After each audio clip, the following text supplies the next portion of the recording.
جیسے نبی کریم صلی اللہ تعالی علیہ وسلم نے فرمایا، دیوار کے نیچے دب کر کے کوئی مر گیا، آگ میں جل کر کے کوئی مر گیا، پانی میں ڈوب کر کوئی مر گیا، خودکشی کی بات نہیں، حادثے سے خود جلا کر کے مرا ہے، خود پانی میں کود کے مرا ہے، اس کے لیے نہیں، حادثے سے آگ میں جل کر مر گیا، یا پھر پانی میں غرق ہو گیا، یا پھر کسی بڑے حادثے میں، یا نیمونیا کی بیماری جس کو ذات الجنب کہا جاتا ہے، اس میں اگر کسی کا انتقال ہو گیا، یا پیٹ کے درد میں کوئی انتقال کر گیا، یا وہ عورت جو بچہ ہونے کے وقت انتقال کر گئی، ان سب کو شہید کا درجہ دیا جا رہا ہے۔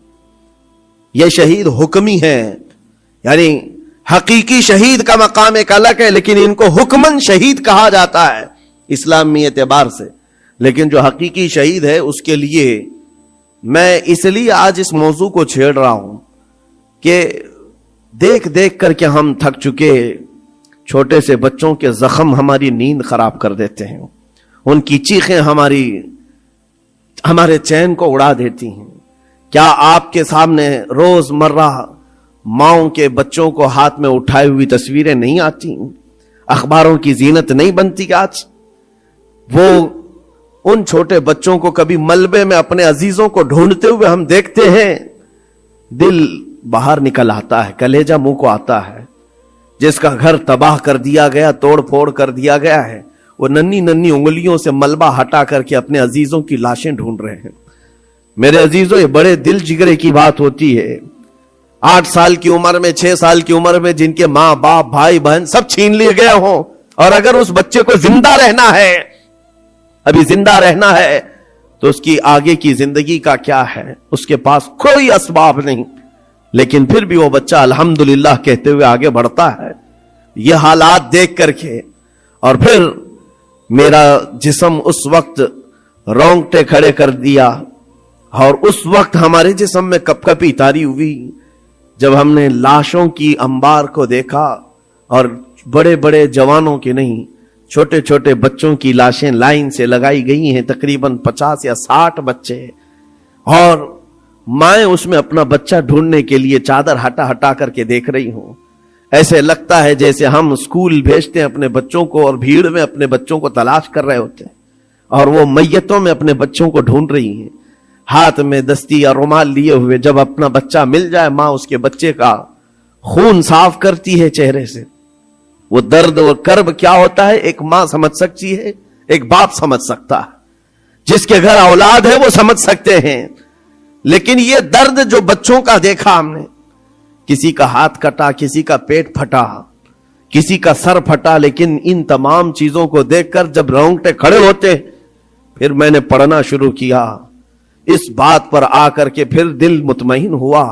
میرے نبی پاک صلی اللہ علیہ وسلم نے فرمایا، جو اللہ کی راہ میں شہید ہوتا ہے، تم کیا سمجھتے ہو اس کو درد بہت زیادہ دیا جاتا ہے؟ اس کو جب قتل کرتے ہیں ظالم اور کافر، اس کو جس طرح سے مارا جاتا ہے، ٹکڑوں میں بدل دیا جاتا ہے، تمہیں کیا لگتا ہے بہت تکلیفیں ہوتی ہیں؟ میرے آقا صلی اللہ علیہ وسلم فرماتے ہیں، شہید کو اتنی تکلیف بھی نہیں ہوتی جتنا تمہیں چونٹی کاٹنے سے ہوتی ہے۔ اس کو اتنا درد بھی نہیں دیا جاتا۔ وہ اللہ رب العزت کی بارگاہ میں مامون ہے، اسے دنیا کے درد سے آزاد کر دیا جاتا ہے۔ چونٹی کاٹنے پر جو تکلیف ہوتی ہے زندوں کو، میرے آقا فرماتے ہیں اتنی تکلیف بھی شہید کو نہیں دی جاتی اس کے مرنے کے وقت، اس کی موت کے وقت، کیونکہ وہ اللہ کریم کے وعدے پر اتر آیا ہے۔ میں نے قرآن کی آیت جو پڑھی سب سے پہلے، رب تعالیٰ فرماتا ہے ان اللہ اشتری من المؤمنین انفسهم واموالهم بان لهم الجنہ۔ اللہ تعالیٰ نے بندوں کے ساتھ ایک سودا فرمایا، ایک سودا کیا۔ کیا ہے؟ رب فرماتا ہے اللہ نے مومنوں سے ان کی جان اور ان کے مال کے بدلے انہیں جنت بیچ دیا، یعنی خریدار ہیں یہ شہید، اللہ رب العزت کی جنت کے خریدار ہیں، لیکن بدلے میں قیمت انہوں نے کیا دی ہے؟ اپنی جان دی ہے۔ اللہ کریم کی بارگاہ میں اپنی جان پیش کر کے اس وعدے کو حاصل کیا ہے۔ یقیناً میرے عزیزو، رب تبارک و تعالیٰ کے وعدے کو حاصل کرنے والی یہ جماعت شہیدوں کی، یہ عام لوگوں میں نہیں ہوتی، عام انسانوں میں نہیں ہے۔ یہ مقام کا اس کی عظمت جسے پتہ چل جائے، اس کے دل سے خوف خطر ختم ہو جائے۔ میرے آقا صلی اللہ تعالی علیہ وسلم فرماتے ہیں جنت میں سب چلے جائیں گے، جو جنتی ہوں گے قیامت کے دن، جن ایمان والوں کو جنت میں جانے کی بشارت ہوگی وہ جنت میں جا چکے ہوں گے، اور کوئی جنتی مومن ہرگز یہ نہیں چاہے گا کہ جنت سے باہر نکل کر کے آئے، کوئی نہیں چاہے گا، مگر میرے آقا فرماتے ہیں صرف شہید ایک ایسا ہوگا، شہید صرف ایسا ہوگا جو اللہ کریم کی بارگاہ میں عرض کرے گا، مولا پوچھے گا اے شہید تجھے اور کسی نعمت کی ضرورت ہے جنت میں؟ وہ کہے گا کہ مولا بس ایک ہی خواہش ہے، دنیا میں تو پھر بھیج، پھر تیرے نام پر قتل ہو کر کے آؤں، پھر تیرے نام پر مر کر کے آؤں، پھر مجھے دنیا میں بھیج، پھر تیرے نام پر مر کر کے آؤں، اس لیے کہ شہادت میں جو لطف ہے وہ مجھے یہاں نہیں ملتا۔ عزیزان گرامی، یہ صرف شہید کے بارے میں میرے آقا صلی اللہ علیہ وسلم نے فرمایا، اور یہ فضیلت بیان کر کے خود میرے آقا فرماتے ہیں، حضرت ابو ہریرہ رضی اللہ تعالیٰ عنہ سے روایت ہے، بخاری شریف کی حدیث سے، فرماتے میرے آقا میری خواہش ہے کہ اللہ کی راہ میں قتل کیا جاؤں، پھر زندہ کیا جاؤں، پھر قتل کیا جاؤں، پھر زندہ کیا جاؤں، پھر قتل ہوں، پھر زندہ ہو جاؤں، اور اسی میں اللہ کی رضا حاصل کر لوں۔ یہ میرے آقا صلی اللہ علیہ وسلم فرماتے ہیں۔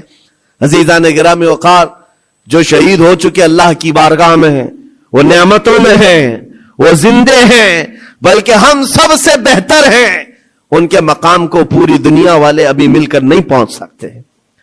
اللہ کریم نے ان کو جو شہادت کا انعام عطا کیا ہے، میں آپ کو بتاتا ہوں، صحابہ کرام رضوان اللہ تعالی علیہ مجمعین کی دو مثالیں، کیا جذبہ تھا ان کے اندر۔ جب میرے آقا صلی اللہ تعالی علیہ وسلم احد کے میدان کی طرف روانہ ہو رہے تھے، تو ایک صحابی عمرو بن جموح رضی اللہ تعالیٰ عنہ، جن کے 4 بیٹے حضور کے ساتھ جا رہے ہیں جنگ میں، 4 بیٹے جا رہے ہیں، کسی کا ایک بیٹا گھر سے نکلے بڑی بات ہے، 4 بیٹے جا رہے ہیں، اور نبی پاک صلی اللہ تعالی علیہ وسلم صفیں درست فرما رہے ہیں، اور یہ صحابی حضرت عمرو بن جموح بوڑھے تھے اور لنگڑے بھی تھے، پیر میں عذر تھا۔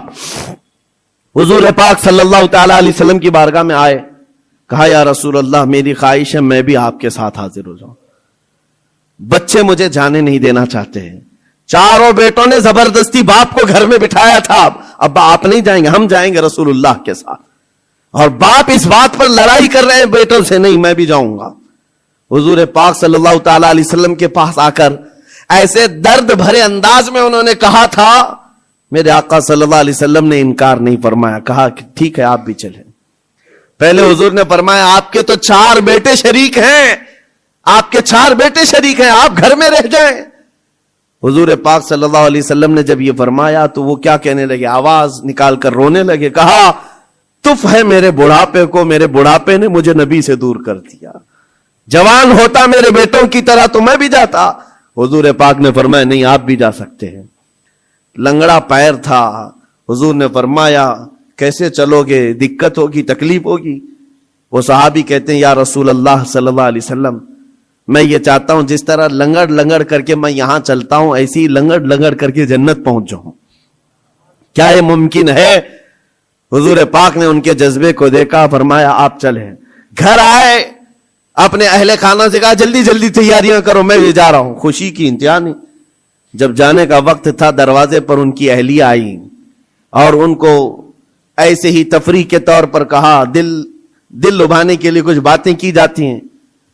بیوی نے ایسے ہی کہا عمرو بن جموح تم تو جا رہے ہو، مجھے لگتا ہے تم بھاگ کر کے آ جاؤ گے، میدان جہاد میں جا رہے ہو، جنگ کے میدان میں جا رہے ہو اور سخت ہوتا ہے میدان، بھاگ کے آ جاؤ گے۔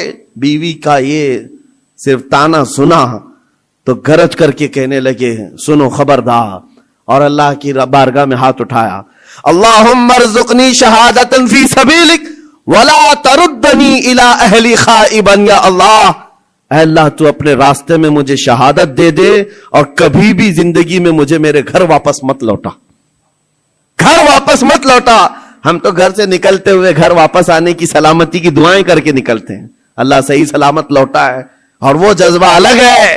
نبی پاک صلی اللہ علیہ وسلم کے ساتھ جاتے ہوئے کہہ رہے واپس نہ لوٹا، گئے جنگ میں شریک ہو گئے، اور وہ جنگ بڑی سخت تھی۔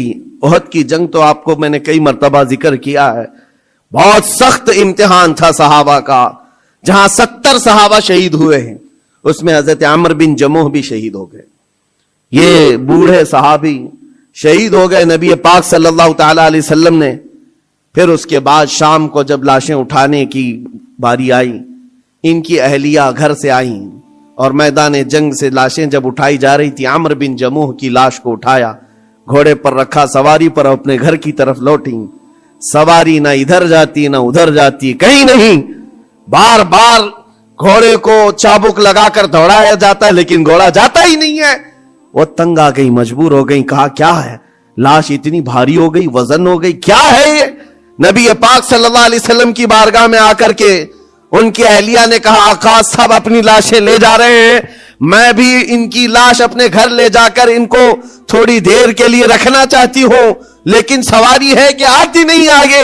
میرے آقا نے فرمایا گھر سے نکلتے وقت انہوں نے کیا کہا تھا؟ ان کی اہلیہ نے کہا تھا، انہوں نے کہا تھا اللہ کی بارگاہ میں کہ مولا مجھے گھر واپس سلامت نہ لوٹانا. حضور فرماتے ہیں اس کی دعا قبول ہو چکی ہے.